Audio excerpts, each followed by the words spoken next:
You know, there's the famous Gemara, Masechta Shabbos,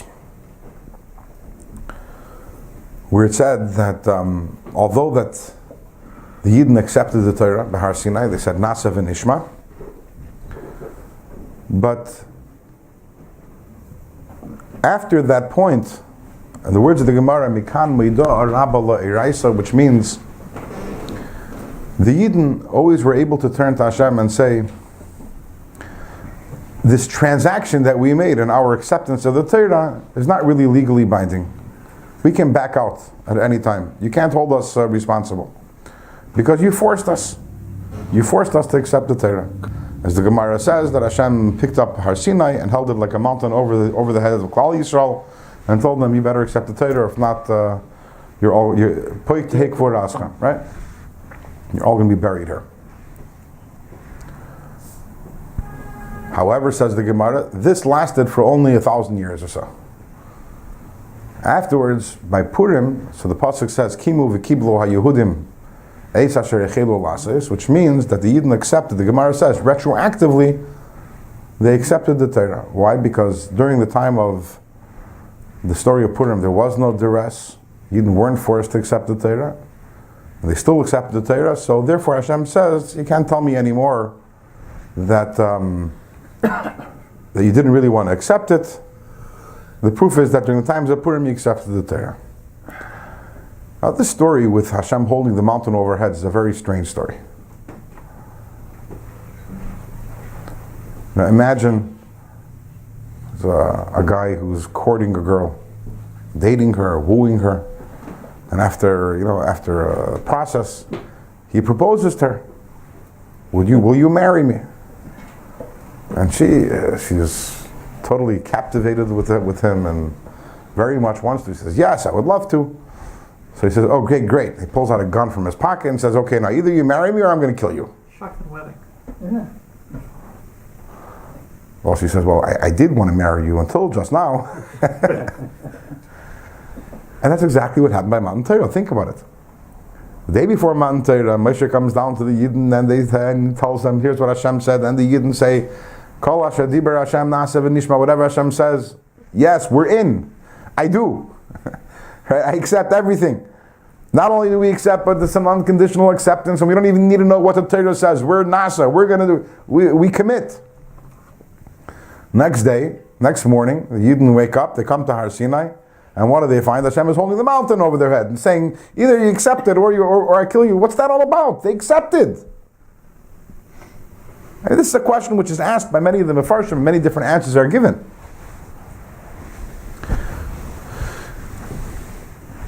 The Alter Rebbe in Torah Oyer, the Alter Rebbe says that we have to understand that the story, whether or not it happened literally or not, that Hashem held up the mountain, because not every one of these Madrashim of Chazal, we have to understand them on a literal level. Some of them are metaphoric. Whether or not it happened on a literal level, there was a very deep symbolism going on over here. The Hashem holding the mountain over the head was symbolic of everything that was going on at that moment. A mountain in Kabbalah is a metaphor for love. Even the Gemara says, like Avram Shekari Har. Avram, whose chesed and love is related to Har, to mountain. L'cha Hashem HaGedula. For whatever reason, Gedula, highness, greatness refers to chesed and love.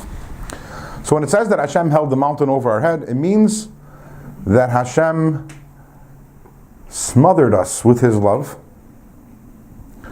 to the point that we had no choice other than to accept the Torah. We were compelled. What? Sorry? Yes, it was a tremendous revelation of godliness, but even on a very, very practical level. Think about what's going on the last few months. Hashem pulls the Yidden out of Mitzrayim. He doesn't just do it. He doesn't just put it in the heart of Pari to tell them to leave. He does it with all the bells and the whistles and the 10 makkahs, and then they leave. They don't just leave. They leave laden with gold and silver and everything. And then Hashem tells them, you know what? And then there's Kriyas Yamsuf. And then they're eating man from the heaven, drinking water from the well of Miriam, and they're surrounded by the clouds. And then Hashem comes and tells them, you know what? There's one more thing. I have this most precious gift for you. My crown jewel. That which I myself personally take pleasure and delight and enjoy in. It's the Torah. I want to give it to you. What are the Yidden supposed to answer? You tell me. Of course. Hey, I mean, this is they're being smothered with Hashem's love. And as we know, the pasuk says, "Kemayim aponim laponim kein leva adam laadam." Hearts respond to each other. They were receiving so much from Hashem, so much love, that of course they didn't have a choice but to answer yes. Of course they're going to answer yes. Of course they're going to say Nasa v'nishma. So there is no contradiction between the Nasa v'nishma and the mountain. It's all the same thing. The Gemara is only telling us that when we received the Torah, we didn't have a choice. And therefore, years later, we could turn to Hashem and say, we don't really want the Torah. We were reacting to all the goodies that we were getting from you.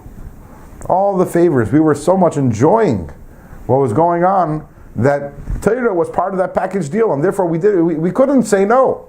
But really, do we want the Torah? Nah, we'd rather eat cheeseburgers. Especially if a time comes when there is no more miracles, and there is no more Kriyas Yamsuf, and there is no more Aman, and there is no more all this love, we will say, well, okay, we took the Torah because of the love. The love's gone, take back your Torah. That's what the Jewish people could have responded all along. That's the Meidar Rabba Leiraisa. But the Gemara says, again, this is the way the Alter Rebbe explains this Gemara, this only lasted till Purim. Because Purim, that was the ultimate time of Helam v'Hester. Ultimate time of divine concealment. And that's why the name of the Megillah is Esther, which means concealment. And Hashem's name isn't mentioned once in the entire Megillah. And there the Yidden didn't have any excuse why to embrace Hashem and embrace the Torah. To the contrary, they had every reason why to reject Hashem and to reject the Torah. And the fact that the Yidden all had Mesiras Nefesh, and they maintained their Yiddishkeit, despite this, and none of them repudiated their Yiddishkeit. As we know, the Alter Rebbe says that the Gezerah was only on Yehudim. What is a Yehudi? So the Gemara says in Masechtas Megillah, that Kol HaKofer b'Avodah Zarah nikra Yehudi. What is a Yehudi? Someone who rejects Avodah Zarah. So if any Yid would have embraced Avodah Zarah, would have lost the status of Yehudi and would not have been subject to Haman's Gezerah. But no one bit. No one took the bait. All of Klal Yisrael had this tremendous Mesiras Nefesh for Hashem and for the Torah, and to the contrary, they were reawakened and they started doing more Torah, doing more mitzvahs, and they started learning Torah. We know that Haman came and said, Yashnu min ha-mitzvahs, they're sleeping, they're spiritually asleep. Well, they woke up. They woke up, their commitment to Hashem woke up, and this tremendous Yeshua came. And then Hashem turns to Yidden and says, okay, no more excuses. Now you can't tell me anymore that you accepted the Torah because of the love, because you were just now in the exact opposite situation. You were in a situation where there was no love whatsoever. You can't get more opposite from love than a decree to kill out all the Jewish people, men, women, and children. You can't get a more opposite situation that the Jews were in by Purim than when they were by the time of Har Sinai. When Bnei Yisrael Yetzim B'Yad Rama, they were the winning bandwagon. And here you are in exile and under the threat of annihilation, and here you remain committed to Torah. Now you've shown your true colors.